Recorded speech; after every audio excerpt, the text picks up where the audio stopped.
네, 이 4주차 강의 시작하겠습니다. 자, 이번 시간에는 그 자녀지에 관련된 그런 내용이죠. 이제 짜투리 땅이 있는데, 예를 들자면은, 이 짜투리 땅이 있는데요.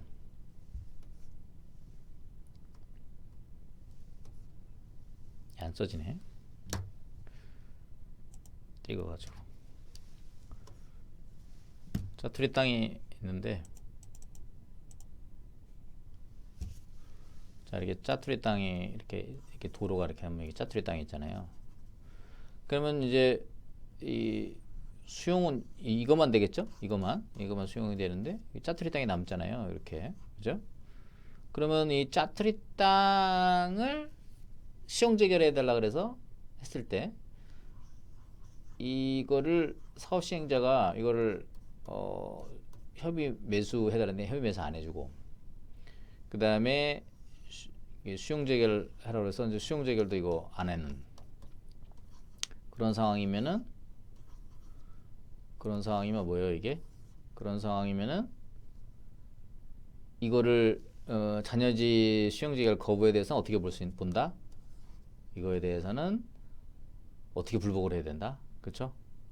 이거는 근데 이제 수용 재결을 그 자녀지 수용 재결을 거부를 했다. 이랬을 때 이에 대한 불복을 하면 이제 거부 처분 취소로 다툴 수가 있는데요. 우리 항고 소송에는, 자, 우리 행정 소송이 있는데, 행정 소송에는 항고 소송이 있고, 그 다음에 당사자 소송이 있어요. 항고 소송은 다시 취소 소송 있고, 무효동 화의 소송, 부작위 소송, 당사자 소송에는 실질적 당사자 소송, 형식적 당사자 소송이 있는데, 이 형당에 이제 보상금, 증감 청구, 보증소가 있고, 우리 이제 주로 이제 취소 소송, 우리가 이제 토지보상법령에는 85조 1항에서 취소 소송 결하고 있고, 85조 2항에서 보증소를 규정하고 하고 있고, 그 다음에 이제 무효동화의 소송은 우리 판례에서 이제 이건 판례에서 인정되는 건데, 자, 그러면 이 항고 소송을 통해서 이 처분의 이제 공정력이라고 그러세요. 처분 등에 대한 거, 이게 공정력. 처분 등이라 하면 새로운 개념이 나왔는데, 우리 항상 앞에서도 봤지만, 처분 등이라 하면 행정청이 행하는 구체적 사실에 관한 법 집행으로서 공권력의 행사 및 그 거부, 예주나 행정적인 행정심판의 재개를 말한다. 그쵸? 이게 처분 등인데, 이 처분에 대한 공정력이라고 그래서요. 이 공정력은 뭐냐면, 이게 행정청의 당사자가 그러니까 당사자 입장에서 이게 무효가 아닌 한 이릉 유효하게 통용되는 힘, 이게 바로 공정력입니다. 그러면은 이 공정력을, 처분의 공정력을 깨버리는 거, 그죠? 깨버리면은 짜투리 땅 자녀지에 대해서 이 짜투리 땅에 대한 이 처분에 대한 공정력, 처분에 대한 공정력을 깨버려요. 깨버렸을 때 그러면 이게 어떻게 되느냐? 자, 이 부분이 이제 그 중요한 이제 포인트가 되는데요. 처분의 이제 공정력 짜투리 깨버렸어요. 깨버리면은 처분의 공정력을 깨버렸어요. 그러면은 이 짜투리 땅에 대한 공정력, 처분의 공정력이 깨버리면 이제 처분이 없었던 걸로 되는 거죠. 거부 처분이 없었던 걸로 된다. 그래서 거부 처분이 없어도 되는 걸로 된다. 그 땡. 그 자녀지 소유자한테는 뭐 이득이 되는 게 있어요, 없어요? 그거 없잖아요. 그렇죠? 없습니다. 그럼 자녀지에 대한 이득이 아무것도 없다. 그렇게 되면은 어떻게 되는 거예요? 그럼 아무것도 없으면 아무것도 아니잖아요. 그죠? 그래서 그러면은 이거를 어떻게 할 수 있느냐? 그러면은 이 처분의 공정력을 깨반다 한들 피소청자한테 아무런 이득이 안 되니까 이거를 뭐예요?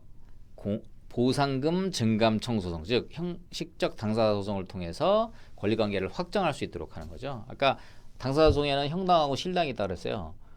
당사자 소송에는 실질적 당사자 소송, 형식적 당사자 소송이 있는데, 이 형식 당사자 소송에는 이게 바로 이제 보상금 증감 소송인데요. 이게 있습니다. 보상금 증감 청구 소송.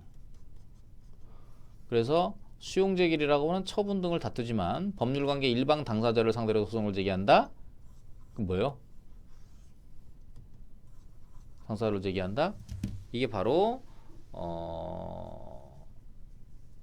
형당이 되는 거죠. 형당, 형식적 당사자성, 보상금, 증감소. 그러니까 수용적이라고 하는 처분을 다투지만 법률관 실질적으로는 처분을 다투지만 법률관계 일방 당사자를 상대로 해서 소를 제기하는 것이 바로 형식적 당사자소송이다. 그렇죠? 그렇게 보시면 되겠습니다. 뭐 여기까지 해서 이렇게 해서 보시면 되겠고요. 그럼 이제 보증서를 통해 가지고 권리구제를 받으면 된다. 이게 이제 정답이죠. 판례에서는. 그 다음에 잔여지 수용 청구에 대한 의사표시 누구한테 한다? 관할 토지 수용위원회에 한다. 이렇게 보시면 되겠습니다. 우리 74조 규정이 있는데 이 74조 규정을 좀 여러분들이 잘 좀 봐두시죠. 우리 공익사업에 있어서 특히 판례 연구에서 상당히 중요한 조문입니다. 짜투리 땅에 대한 규정. 우리가 이제 취득한 토지의 보상 70조 제1항 공시가 기준 보상, 그죠? 그 다음에 짜투리 땅 보상, 그 다음에 짜투리 건물 보상, 그 다음에 짜투리 건물 보상, 그 다음에 권리에 대한 보상, 그 영업권 이런 관련된 것들이 있죠. 조문의 순서가 이제 그렇게 돼 있고 뭐 그 다음에 이제 공익사업 시행지구 파악 관련된 거, 뭐 이주 대책 뭐 이런 내용들이 우리 법령의 순서대로 돼 있는데요. 보상복귀 판례 관련된 거는 결국은 이제 이 당사자 사이의 갈등의 문제를 판례는 어떻게 보고 있느냐, 어떻게 해석하고 있느냐, 뭐 이런 부분들을 보는 건데요. 무엇보다 이제 그걸 보려면 기본적으로 공익사업을 위한 토지 등의 취득 및 보상의 법률. 여기 이제 우리 증권사 회장님도 계시지만 공인중개사법, 그다음에 감정평가 및 감정평가 사에 관한 법률. 원래는 제가 그 부동산 가격 공시에 관한 법률하고 감정평가 사에 관한 법률을 원래 그거를 감정평가사법으로 했어요. 그리고 부동산 가격 공시법. 그래서 원래는 부동산 가격 공시 및 감정평가에 관한 법률 이게 이제 분법을 했죠. 2015년 12월달에 국회를 통과해서 2016년 9월 1일날 시행됐는데 원래 이제 그 법의 입법 초안을 제가 했습니다. 그래서 엄청 법 체계를 처음부터 끝까지 잡는다는 게 굉장히 어렵더라고요. 그래서 입법을 정부 입법에 오래 걸리니까 우리 이제 국회를 통해서 입법 초안을 이제 제가 만들었는데 가끔 받아보면 참 저런 조문을 내가 어떻게 만들었나는 조문을 볼 때마다 아주 신기하긴 합니다. 신기하기도 하고 이 감정평가사법으로 못 만들어서 그게 제일로 억울해요. 좀 그럴 줄 알았으면은 차라리 그냥 감정평가사법 하나 만들고 감정평가에 관한 법률을 만들었어야 되는데 그걸 못 만들어가지고 감정평가 및 감정평가사에 관한 법률로 돼 있어서 저한테 강 교수 그거 좀 그렇게 됐으면 되지 않나 뭐 해서 그래서 저도 많이 양보를 했죠. 감정평가사법으로 해야 된다라고 입법 초안을 했던 저 입장에서는 감정평가사법으로 해야 된다 그랬는데 감정평가에 관한 내용들이 들어가 있는데 사법으로만 하면은 감정평가에 관한 내용이 없지 않느냐. 그래서 감정평가 및 감정평가사에 관한 법률로 해야 된다. 그래서 하여튼 뭐 저도 좀 양보를 많이 해서 어쨌든 지금 이제 감정평가 및 감정평가사에 관한 법률이 됐는데 일명 이제 감정평가법 이렇게 돼 있는데요.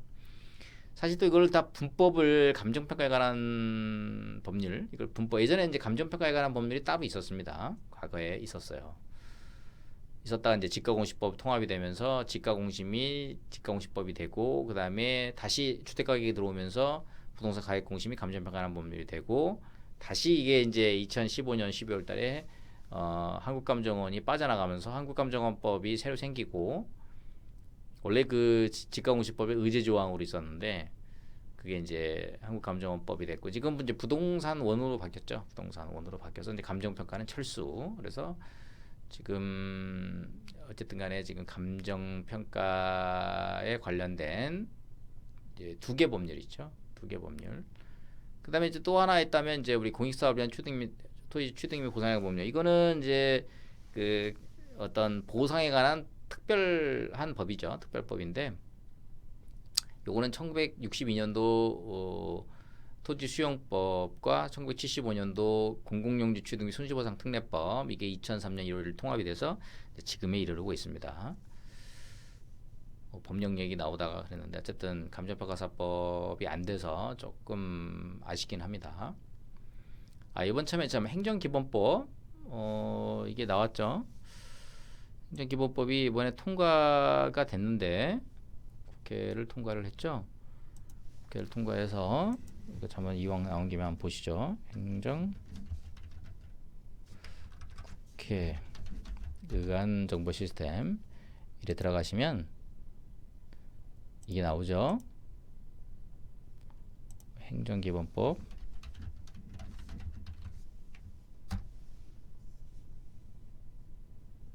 본회의 가결 2월 26일에 됐습니다.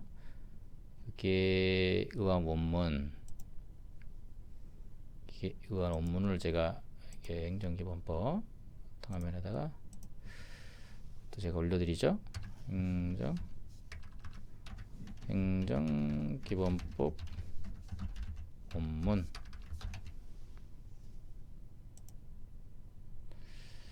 검토보고서, 이것도 검토보고서도 한번 볼까요? 검토보고서, 그렇죠. 검토보고서 있고 심사보고서도 있는데, 또 여러분들 또 검토보고서하고 심사보고서, 행정에 관련된 이제 전반적인 내용들이 여기에 이제 반영이 됐습니다. 이왕 한번 났으니까 한번 살펴보죠. 어떤 내용이 있나?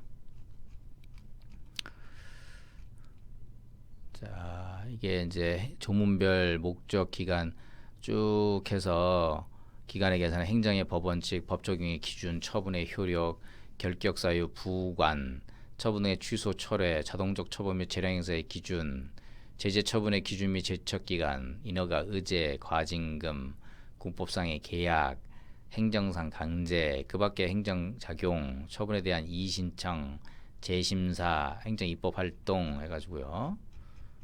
상당히 그 디테일한 내용들이 많이 담겨져 있습니다. 제가 요 행정기본법 자료들도 한번 여러분 그 강의 자료에다가 올려드릴 테니까 한번 기회가 되실 때 보시기 바랍니다. 공부할 게 참 많아요. 그렇죠? 많습니다.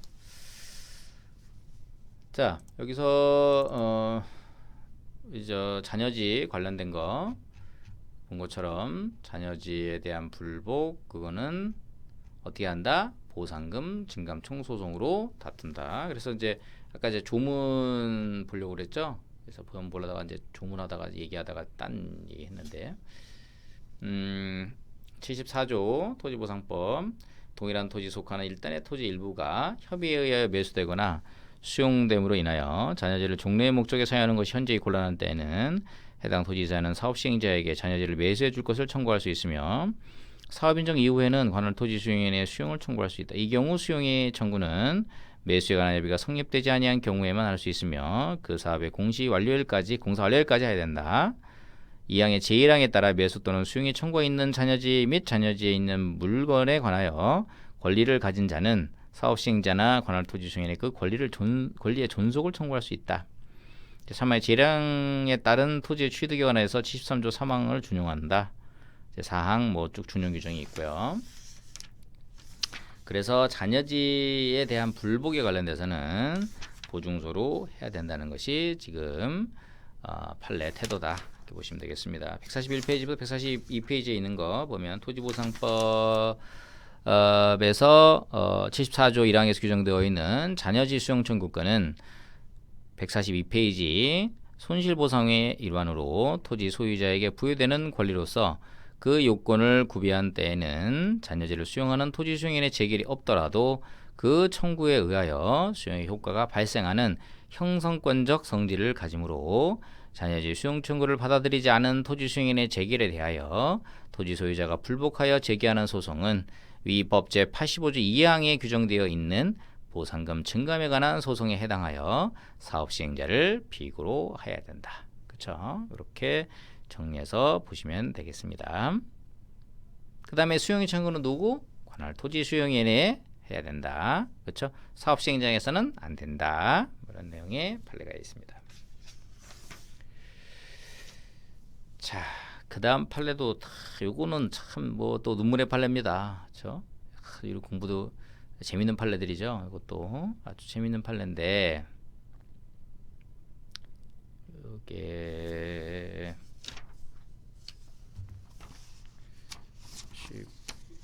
그 다음 판례 한번 보시면요. 이제 21번 판례 보시면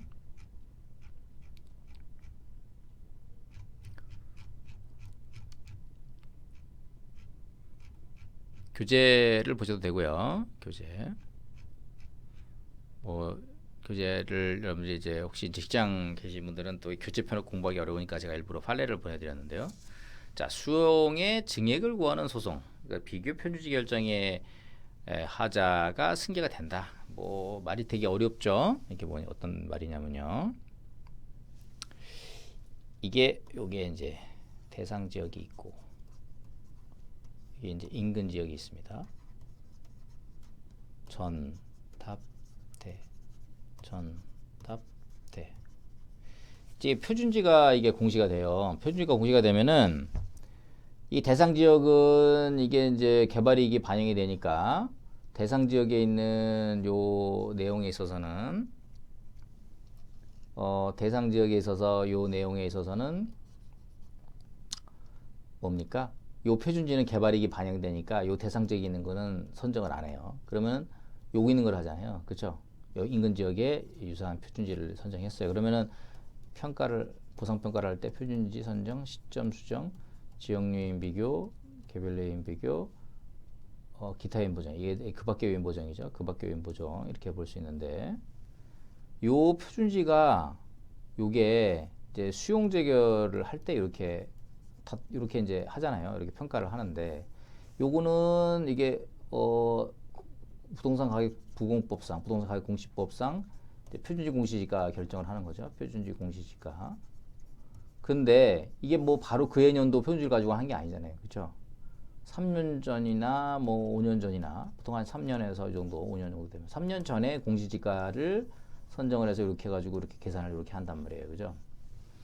그러면은 자 여기서는 이제 언뜻 보면은 3년 전 표준 공시가 가지고 이렇게 하입되지 이렇게 할 수 있는데 이 표준지가 잘못됐어요. 그러면 이 표준지가 잘못됐으면은 그럼 어떻게 되지? 자 우리가 행정소송법을 보면요. 행정소송법에 권리구제에 관련된 내용이 있어요. 자 이거 한번 찾아볼까요? 행정소송법에는 국가법령정보센터 국가법령정보센터 행정소송법에는 안 날로부터 90일, 있은 날로부터 180일. 그 행정심판은 그렇고 행정소송은 안 날로부터 90일, 있은 날로부터 1년입니다. 행정소송법.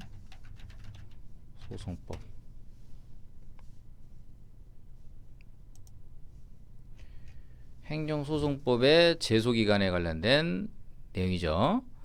여기서 행정 취소송은 처분이 안 날로부터 1년을 경과하지 못한다. 그렇죠? 있은 날로부터 1년을 경과하지 못한다. 안 날로부터 90일 이내에 제기된다. 있은 날로부터 1년을 경과하지 못한다. 이런 말이 있잖아요. 그렇죠? 그러면은 이거 이제 제소기간인데 그러면 이게 최대 요 표준지 관련된 요 내용으로 보면은 요거는 지금 3년 전이라고 그랬잖아요. 그렇죠? 3년 전이라면 3년 전에 이미 결정 고시 난 건데 지금에 와서 소송을 제기하는 거야. 그러면 소송 제기하면 돼 안 돼요? 불가쟁력이라 그래서 더 이상 소송을 제기할 수가 없게 되는 거예요. 그렇죠? 없게 됨에도 불구하고 이거에 대해서 소를 제기한다. 그렇죠? 그러면 지금 선행 처분인 비교 표준지 공시가 결정은 이미 불가증이 발생했어요. 그러니까 후행 처분인 수용 재개를 다투면서 지금 선행 처분인 이 공시지가 처분에 대한 다툼을 하는 건데 이미 공시지가 표준 공시지가 처분에 대해서는 불가증력이 발생이 됐습니다. 그렇죠? 불가증력이 발생이 됐는데 불가증력이 발생된 거에 대하여 지금 억울하잖아요. 그렇죠? 이게 지금 억울하니까 수용 재개를 하면서 비교 편지 결정 위법을 다툴 수 있다라고 하는 그런 아주 좋은 이게 이제 보증소이기도 하면 더 하자승이 인정한 판례로서 아주 좋은 이제 판례이긴 한데 문제는 또 이런 문제가 있어요. 뭐냐면은 이 결론은요 패소했습니다. 하자승계도 인정하고 그 다음에 그 보증소임에도 불구하고 패소했어요. 그 이유가 뭐냐면 저렇게 이제 인정을 해줬잖아요. 그런데 문제가 뭐냐? 표준공시가 낮으니까 보상금이 낮다. 그죠?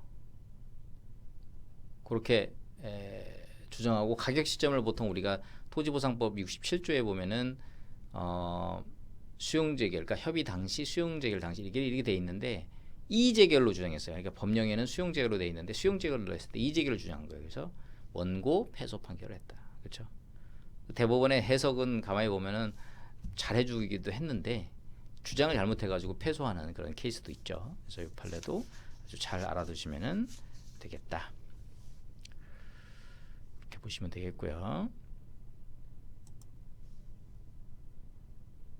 자, 그러면 좀만 쉬었다가 또 다음 판례를 보도록 하겠습니다.